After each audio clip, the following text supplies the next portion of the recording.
when you say you're gonna leave and you don't leave. Look, man, come on, man. Like, you got to think about it. Even if you are a child and you have a parent, the kids can't respect the parent who can't follow through on their threats. Come on. Neglecting self-care, right? No, yeah, neglecting self-care, where since you start dating them, you stop going to the gym, you stop eating right, you stop going to therapy because now they're your therapist, right? You stop having a social life. You stop doing things that are good for you. You stop meditating, right?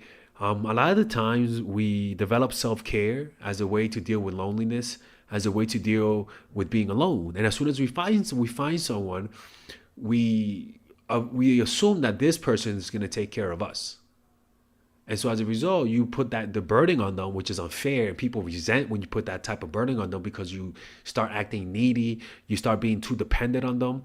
And by you neglecting your self-care, prioritizing other needs at the expense of your own well-being can send a message of self-neglect and low self-worth to people, which then causes people to test that low self-worth to see whether or not you truly feel that way. Remember to prioritize self-care, right? Physical, mental, and emotional health. And that's why I recommend consistently meditating, right? Meditating and joining meditation groups.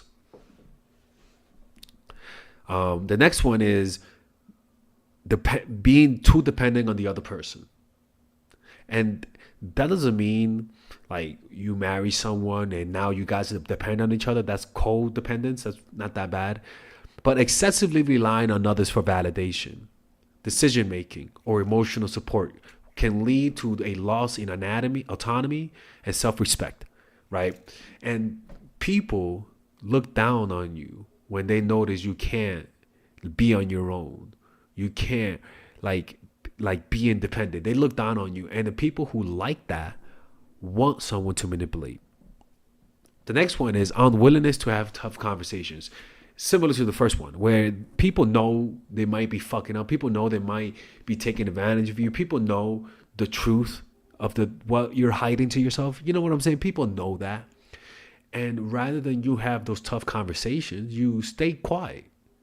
And people look at that and they can't respect that.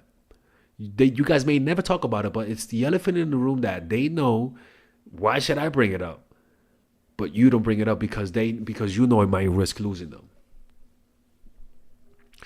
Tough conversations always makes the other person like you more. I'm telling you, man. Because if they really like you, they'll self-reflect. They'll feel a sense of almost like they could lose you, and they'll change their behavior. And the next time you see them, you'll notice that they're nicer to you. That's just human nature. The next one is overly emotional reactivity, reacting impulsively or emotionally to every situation, slashing tires, texting too fast. Where are you? When they haven't responded in just 2 minutes,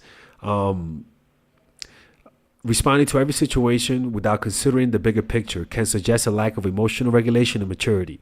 And this is horrible.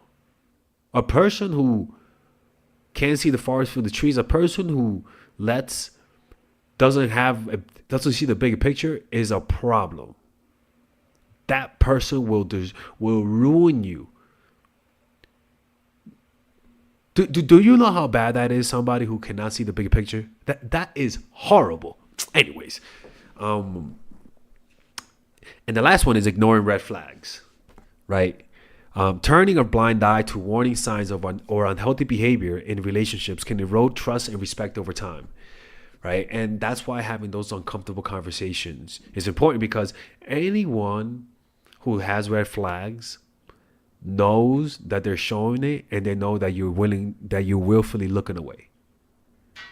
Red flags are never like hidden. They're always out in the open and we always see them. But depending on how much we like them is how much we're going to ignore them or turn a blind eye to it. It's that simple. If we like someone a lot, we're going to turn a blind eye.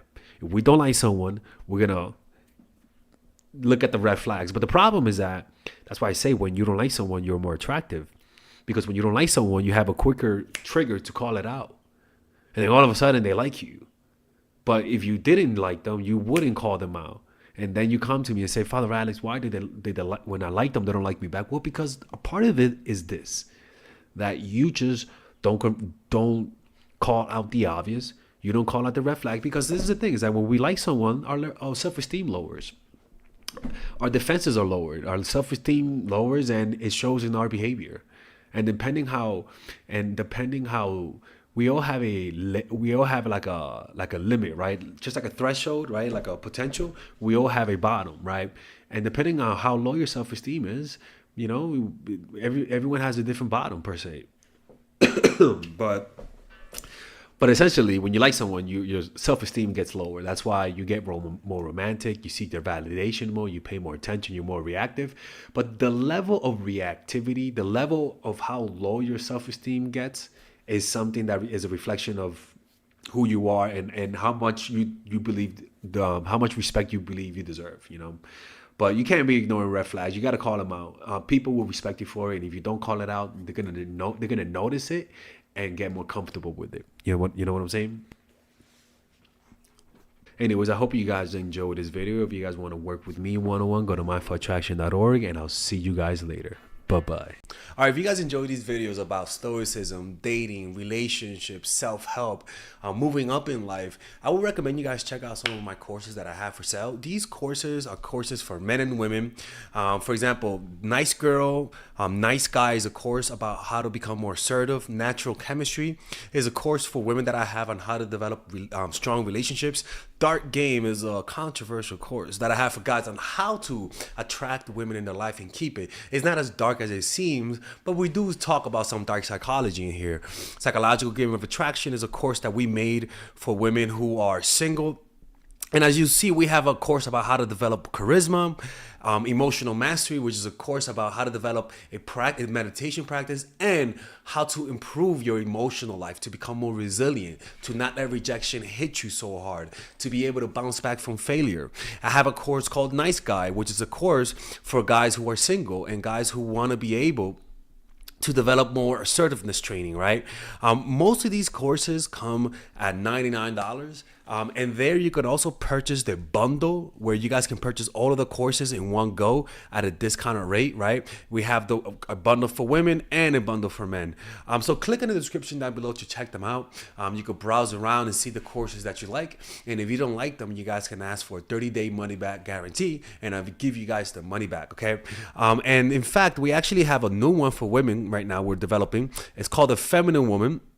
So if you're a woman watching, this course is specifically to help women become more feminine, to embrace their feminine while embracing their masculine energy. And I'm actually going to make a course for that, like that for men, which is called the Masculine Man, which is a course on how to develop masculinity and develop masculine energy, to attract women in your life, to attract business success in your life, to be able to be better socializing, to read people better.